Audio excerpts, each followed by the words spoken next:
I was diagnosed with stage 3B lung cancer at Christmas in 2004. And you know, you're never really diagnosed on a particular day because it's a process. Usually you have some type of symptom and you go to the doctor and they start running tests and, you know, looking to see what exactly is causing your symptoms. So, but they start out with a word and it's called suspicious. They'll take an X-ray or a CT scan and they'll tell you that a spot they see is suspicious. That usually means you have cancer. 9 out of 10 times, that's what that means. But after that, you have to go and get a biopsy and maybe run some other tests. So it's not really a day, it's a process. Once I heard those words though, you have lung cancer, or just the words you have cancer, it doesn't really matter what kind it is. It's the beginning of a new day, and it's the beginning of a new normal. Your life is really changed forever. I had chemotherapy for 3 months and radiation Monday through Friday for 3 months. I had to have all of the treatments prior to surgery so they could shrink the tumor. The tumor I had was actually invading my heart. The good news is I'm still here today, 6 years later, and my life has been full and even more beautiful than it was before I was diagnosed with lung cancer. I said before at the beginning of the video that it's a new normal and it's a new way of life.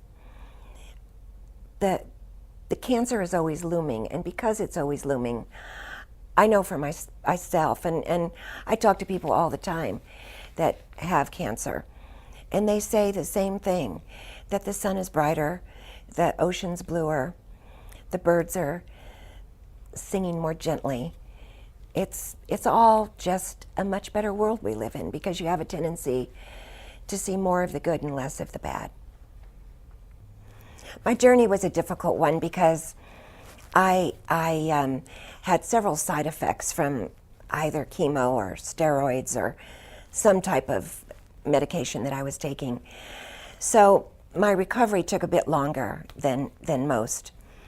But an emotional turning point for me was when my surgeon asked me to be part of his thoracic oncology board at UCSF. I was honored and thrilled to do that. But that took me down a new road in discovery and learning more about my particular cancer. After being on that board, I was inspired to start my own foundation, primarily because the survival rate for lung cancer has stayed at a fairly dismal 15% for 40 years. And I wanted to know why.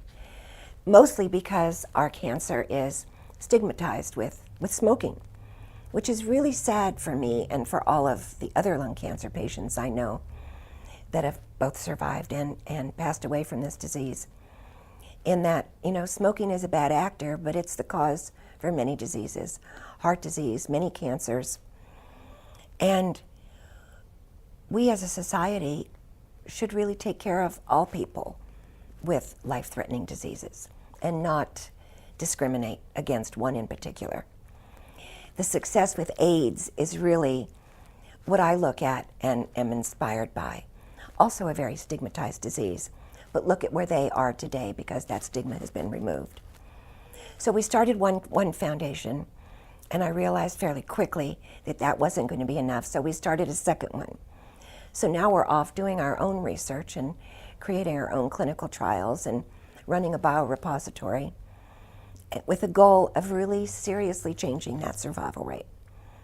And there's no doubt in my mind that we're going to be successful at that. There's a young girl who just passed away from lung cancer, and her name is Jill. I was very inspired by something she said on the last day of her life. She asked her mom if she was leaving the world in a better place.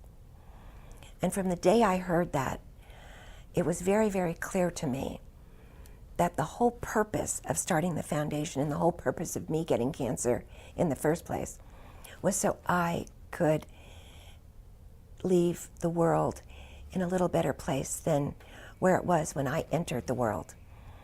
And I live by that every day. I tell people all the time, if everyone in the world spent a little bit of time in their lifetime leaving a little seed that makes the world a bit better, then no one's life would ever be in vain, and we would live in a much more perfect place than we do now. And my advice to anybody watching this video that's been newly diagnosed is to know that cancer is no longer your grandfather's disease. There are incredible drugs that keep you from being nauseous and allow you to really keep a very similar quality of life during treatment that you had before cancer. So don't let it scare you. Let it be an opportunity to help you grow and help other people.